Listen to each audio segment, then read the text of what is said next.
À mes côtés avec Avi Melamed, chercheur au l'Institut Middle East Inside. Merci d'être avec nous, Avi Melamed. D'abord un mot sur cette photo qui a été publiée ce matin par les services du Hezbollah, milice chiite libanaise, où l'on voit Hassan Nasrallah aux côtés de Ziad Nahleh, le chef du djihad islamique palestinien, et Salah Harouri, numéro 2 du bureau politique. Quel message a voulu envoyer Hassan Nasrallah, qui se fait très discret d'ailleurs depuis le début des hostilités?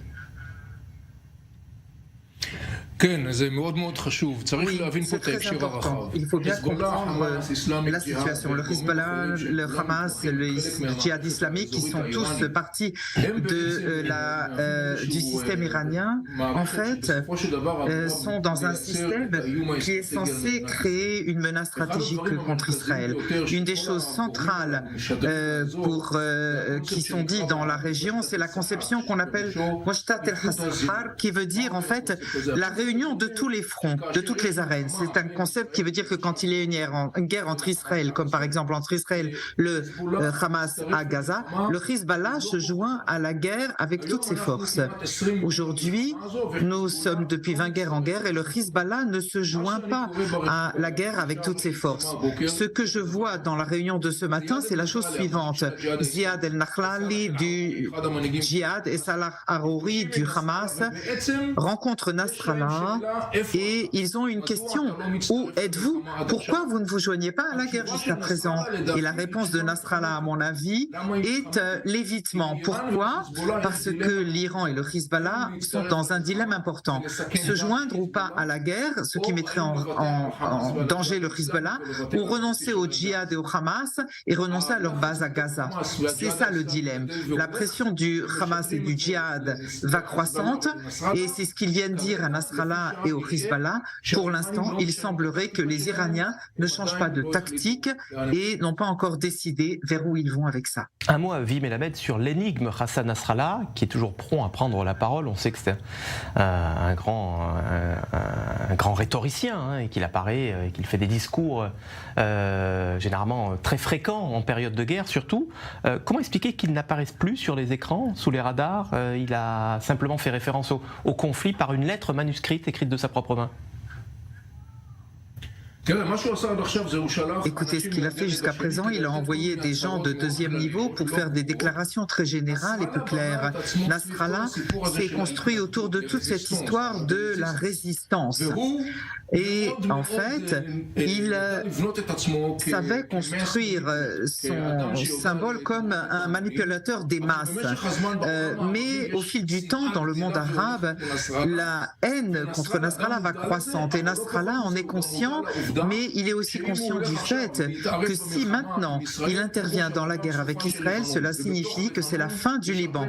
Et au Liban, il y a beaucoup de gens qui détestent Nasrallah et le Hezbollah. Et le silence de Nasrallah, pour moi, maintenant, exprime son grand dilemme.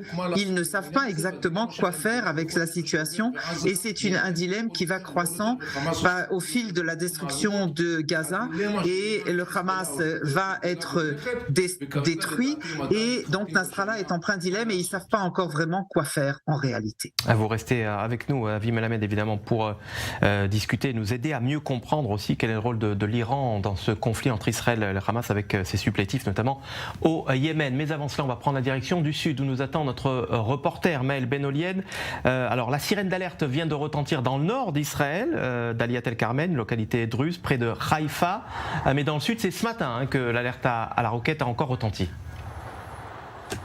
Oui, déjà 4 alertes à la roquette dans la région frontalière depuis ce matin, 9h. La dernière en date, il y a quelques minutes à peine, dans la localité agricole de Nachalos. Plutôt aujourd'hui, c'est à Ashkelon que les sirènes ont retenti. Cyril. Hier, au total, 25 salles de roquettes ont été tirées entre 8h du matin et 4h du matin cette nuit. Ça a d'ailleurs été la journée avec le plus grand nombre de barrages de roquettes tirées tiré depuis la bande de Gaza en direction du territoire israélien depuis le 7 octobre dernier. Selon un communiqué de l'armée israélienne, en parallèle, Tsahal continue de cibler un certain nombre d'infrastructures du Hamas. On parle de tunnels, de caches d'armes, mais aussi de terroristes qui s'apprêtaient justement à tirer des obus de mortier et des missiles anti-chars. Maël, un peu plus tôt, on a appris qu'un commandant du Hamas avait été éliminé, son nom Taïsir Moubacher. Oui, tout à fait. La politique d'élimination ciblée de hauts dirigeants d'organisations terroristes de la bande de Gaza par l'aviation israélienne continue elle aussi, puisque un proche du chef militaire de la branche armée du Hamas, Mohammad Def, a en effet été tué dans une frappe ciblée ces dernières heures. On parle d'un commandant des brigades d'Azdin Al-Qassam positionné du côté de Khan Younes dans le sud de la bande de Gaza. Il faut savoir que des dizaines de commandants du Hamas et du Djihad ont été éliminés de cette façon depuis le début de la guerre. Tsahal a aussi bombardé ces dernières heures un quartier général du Hamas, des centres de commandement ainsi que plusieurs barrages filtrants mis en place spécialement par les terroristes du Hamas pour empêcher les civils gazaouis de prendre la direction du sud de la bande de Gaza pour s'y réfugier, selon Tsahal, l'armée israélienne qui continue donc de préparer le terrain avant son opération terrestre inévitable. De son côté, le Conseil de sécurité de l'ONU appelle de ses vœux à un cessez-le-feu immédiat. Peu avant minuit hier, une dizaine de poids lourds d'aide humanitaire sont de nouveau entrés dans la bande de Gaza avec à leur bord plusieurs dizaines de tonnes de médicaments, d'eau, de nourriture destinés aux civils gazaouis. Et puis selon le ministère palestinien de la santé de la bande de Gaza, plus de 5700 personnes ont été tuées dans des bombardements israéliens depuis le 7 octobre dernier, Cyril. Merci Maël Benoliel en direct depuis la ville de Sderot pour i24 News. Je me retourne vers vous à présent, Avi Melamed, chercheur à l'Institut de recherche Inside Middle East, concernant la libération des otages, puisqu'on vient d'apprendre il y a quelques instants que le Qatar fait état de progrès substantiels dans les négociations avec le Hamas. On comprend mal ce que le Hamas peut recevoir en échange. On le sait acculé, on sait que Israël veut en finir une bonne fois pour toutes avec le mouvement islamiste palestinien. Que peut promettre le Qatar en échange contre la libération des otages ? C'est une excellente question. Je pense que maintenant, ce que le Hamas fait, c'est qu'il applique une tactique qui inclut plusieurs moyens de pression. Tout le but du Hamas, c'est d'essayer de repousser vers l'avant la possibilité qu'Israël rentre sur le territoire de Gaza, qui ferait s'effondrer complètement le Hamas. Et le Hamas joue avec toutes sortes de cartes. Première carte, les prisonniers et les otages. Et le Hamas ne les libérera pas tous d'un coup tant qu'il pourra le faire. Et donc, il essaye constamment d'avoir la tactique de les relâcher peu à peu. La deuxième carte du Hamas, c'est la détresse des populations de Gaza. Le Hamas espère que la pression internationale fera qu'Israël arrêtera d'attaquer le Hamas. Voilà les deux choses que le Hamas combine. C'est sa tactique. Face à cette tactique du Hamas, il y a une position très claire d'Israël et des États-Unis qui dit au Hamas, tant que vous détenez des otages, il n'y a rien à discuter, ni de cessez-le-feu, ni autre chose. Les attaques continueront, les atteintes continueront, elles iront augmentant. Donc, le message au Hamas est clair. Chaque jour où vous attendez et ne libérez pas les otages, chaque minute qui passe, les destructions à Gaza que vous subirez iront croissantes. Donc, il y a en fait une tension entre ces deux forces. C'est la tactique du Hamas, à mon avis. Il essaye le plus possible d'aller de l'avant en espérant qu'en fin de compte, cela permettra de diluer l'option militaire terrestre qu'Israël prépare pour l'effacer de la terre à Gaza.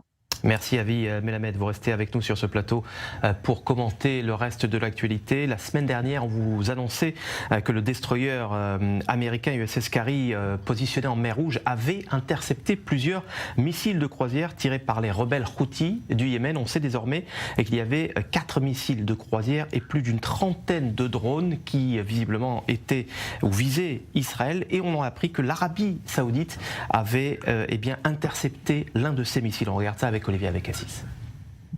L'Arabie Saoudite a intercepté l'un des missiles tirés la semaine dernière depuis le Yémen en direction d'Israël. C'est ce que rapporte le Wall Street Journal. L'interception est survenue la semaine dernière, dans la nuit de jeudi à vendredi, en mer Rouge. À l'origine de cette attaque, les rebelles houthis soutenus par l'Iran. Selon le rapport du journal américain, environ 30 drones et 5 missiles de croisière, tous de production iranienne, ont été tirés le sol israélien. Le 5e, lui, a été abattu par l'Arabie Saoudite. L'opération aura duré plus de 9 heures.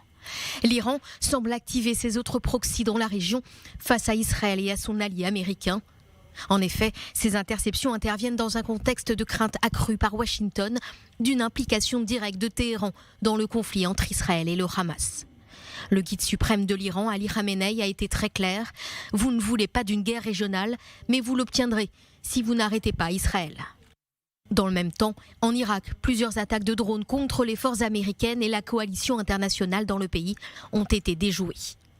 Des factions armées irakiennes proches de l'Iran ont menacé ces derniers jours de s'en prendre aux intérêts américains en Irak en raison du soutien de Washington à Israël.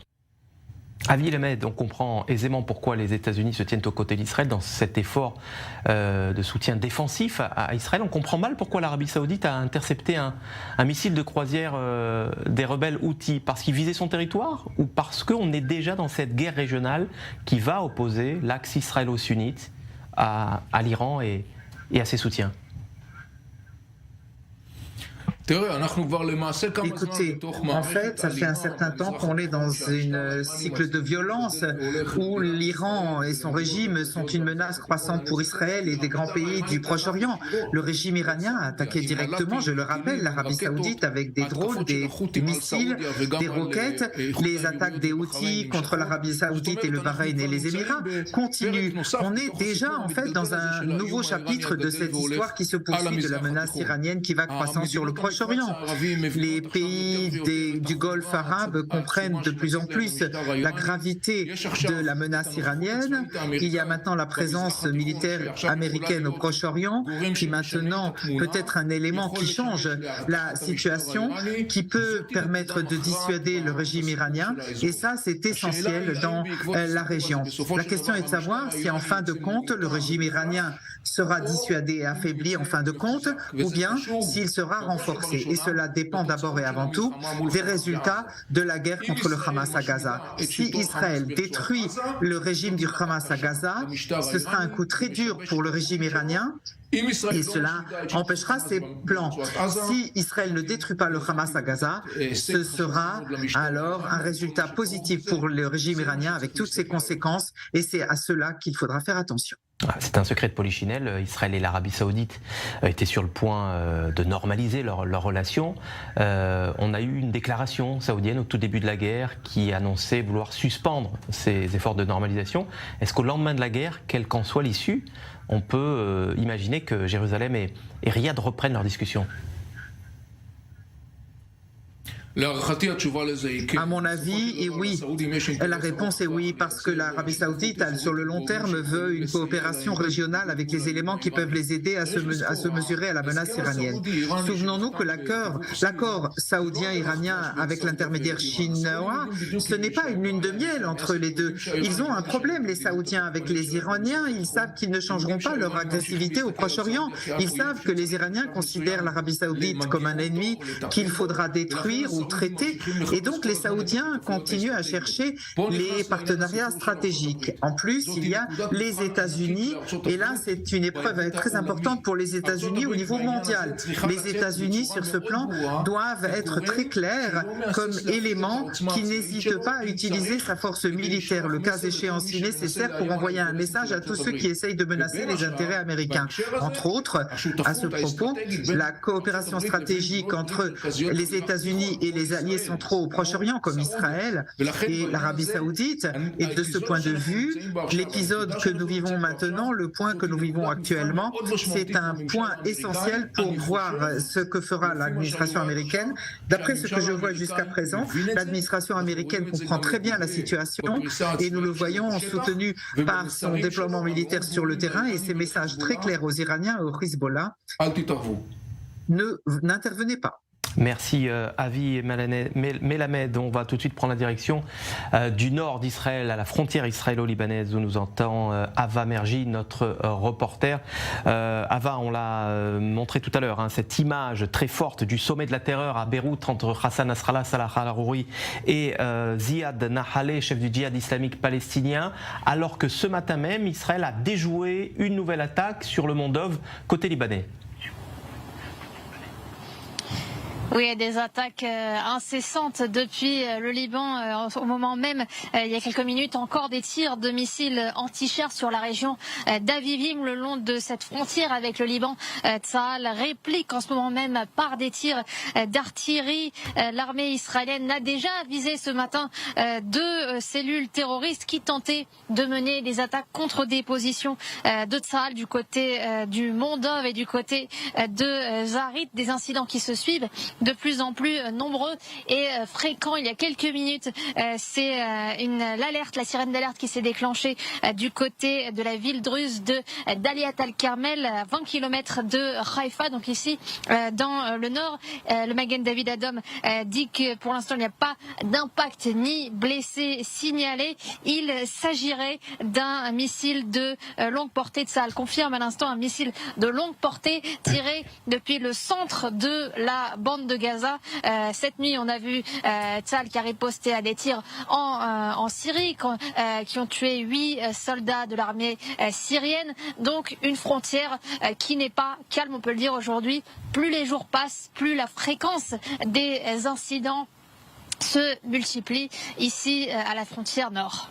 Merci Ava Merji en direct pour I24 News avec ce double front, donc la frontière israélo-libanaise et la frontière israélo-syrienne et les proxys de l'Iran toujours à l'œuvre donc pour provoquer Israël. Les manœuvres sont militaires certes, mais elles sont également diplomatiques dans les couloirs des Nations Unies ou encore ceux des chancelleries, avec la visite, c'est très remarqué, d'Emmanuel Macron à Jérusalem, à Ramallah et aujourd'hui à Amman, comme nous l'explique Kessila Selli. L'aide militaire américaine se poursuit avec, selon le Wall Street Journal, le déploiement de 12 systèmes de défense aérienne prévus avant le début de l'incursion terrestre à Gaza. Après des discussions approfondies avec le président Joe Biden sur les récentes escalades de l'Iran et de ses forces mandataires dans la région du Moyen-Orient, j'ai ordonné aujourd'hui une série de mesures supplémentaires pour renforcer davantage la position du ministère de la Défense dans la région. Les États-Unis qui sont également impliqués sur le plan diplomatique. Brian Nelson, sous-secrétaire du Trésor chargé du terrorisme et du renseignement financier, s'est rendu au Qatar. Objectif, stopper les fonds du Hamas. Le département du Trésor américain travaille avec d'autres parties pour retracer, surveiller et finalement empêcher la capacité du Hamas et d'autres organisations terroristes à collecter et à transférer des fonds pour leurs actions violentes. L'optique d'une incursion israélienne a de nombreux rétracteurs. Ainsi, le chef de l'ONU, Antonio Guterres, a évoqué des violations des droits humains pour également déclarer que l'attaque terroriste du Hamas ne s'était pas produite pour rien. À la suite de ces propos, le ministre israélien interpelle le secrétaire général. Monsieur le secrétaire général, dans quel monde vivez-vous? Sans aucun doute, ce n'est pas le nôtre. Eli Cohen a refusé de poser sur la photo avec Antonio Guterres et les représentants des familles des otages. Un appel à la démission du secrétaire général de l'ONU a été lancé par l'ambassadeur israélien. Avi Melamed, les Israéliens, depuis le début des hostilités, tentent de convaincre l'opinion internationale, mais aussi les dirigeants occidentaux, de la parfaite similitude entre le Hamas et Daesh. Visiblement, ils n'arrivent pas à convaincre tout le monde. Il y a quelques minutes, c'est le président turc qui pourtant, Jérusalem a renoué, déclare haut et fort que le Hamas n'est pas une organisation terroriste. Dans ces conditions-là, ça va être difficile pour la communauté internationale de lutter contre le Hamas comme elle a lutté contre Daesh.